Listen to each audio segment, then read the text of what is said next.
The left anterior interior chain manual technique that I'm about to demonstrate to you is the chief technique, or the #1 technique used by Postural Restoration Institute trained therapists to achieve expansion of the right apical chest wall, or the left posterior apical chest wall in the mediastinal area.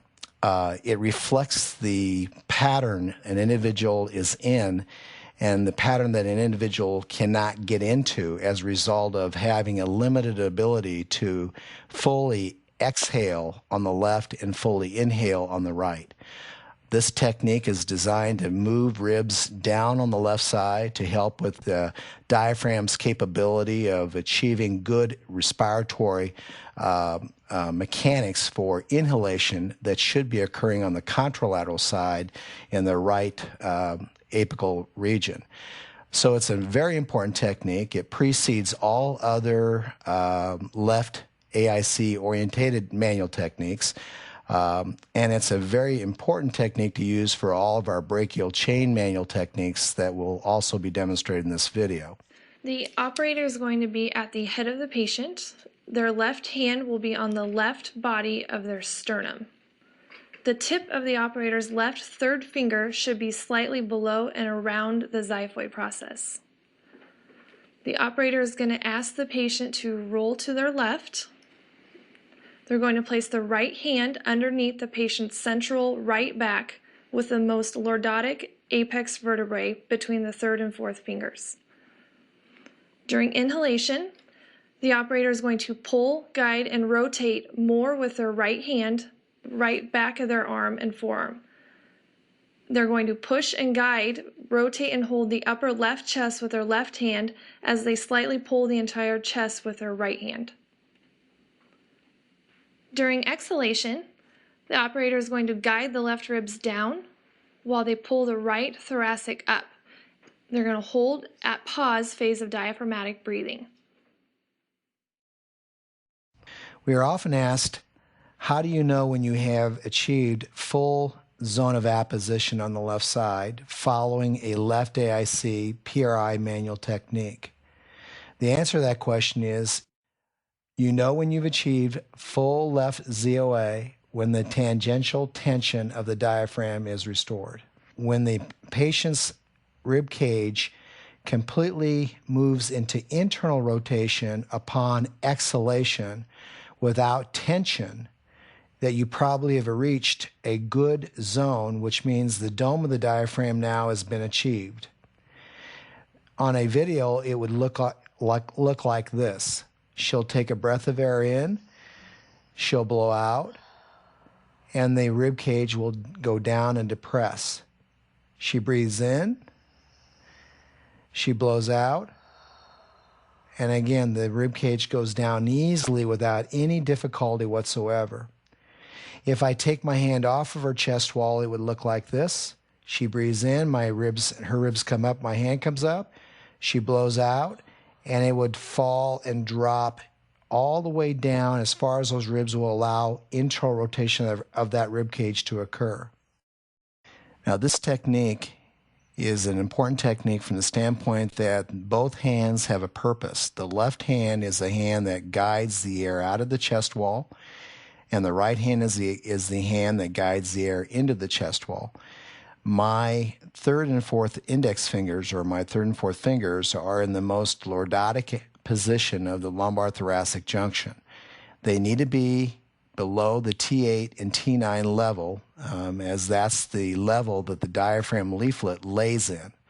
And so with that in mind, as you pull or guide the air in on the right side with your right hand, that position your hand is in should help reduce any lordotic curvature that is hyper-excessive or is too great, and should also help reduce the extension of that lumbar thoracic curve, allowing the ribs in the front to move more down and caudally, which puts the diaphragm leaflet in a better mechanical ventilatory state for good respiratory mechanics.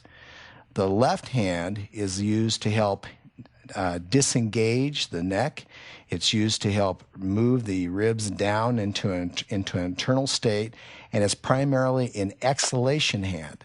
So on inhalation, my right hand is going to help guide air in, and on exhalation, my left hand is going to help guide air out. The one last thing I want to make sure I emphasize is that when she's in one state of respiration, whether it would be inhalation or exhalation, there is one active hand, and while the other hand is docile and isn't moving. So in this particular technique, my left hand would not be moving when my right hand is helping her get air in. Therefore, my left hand is serving as an opposition hand to the diaphragm leaflet on the left side. So now we'll demonstrate that technique. It's also important to remind yourself and the patient that you cannot do this over t-shirts or clothing that interferes with contact on the skin. Therefore, I have my hand directly on her spine, and I'm underneath her strap of her sports bra, so that I'm not treating the sports bra, I'm treating the trunk and the torso itself. She's going to take a deep breath of air in through her nose. She's going to exhale. I'm going to guide my left hand down with her chest wall mechanically moving towards the left hip. She'll pause. She breathes in. My right hand is helping her pull that air in with that left diaphragm. I'm taking her right ribs up in the back. She'll blow out. I'm guiding that left rib cage down again with my left hand. At the end of exhalation, she pauses. She breathes in, resetting that diaphragm leaflet. She blows out. And right there, you'll feel her ribs drop very, very easily in a state what we call zone of apposition. With that being said, as she breathes in now, I don't have to pull her ribs up on the right side. She just expanded her right apical chest wall, blow out, using her left leaflet, her left diaphragm leaflet, which is being opposed by my left hand at this time. I usually do this technique with 4 breaths in and 3 breaths out. So she takes a breath of air in, she blows out, she pauses, she breathes in, she blows out, she pauses. She breathes in again, she blows out, she pauses, and after that last breath in, you stop that particular manual process. If you haven't restored her zone of apposition by that 4th breath in, you need to let her rest a little bit and then attempt to do it again. The word is guide. You aren't pushing anything. We aren't doing any fascial release. We're guiding that ventilatory mechanical system to work neurologically as best as the patient will possibly be able to do.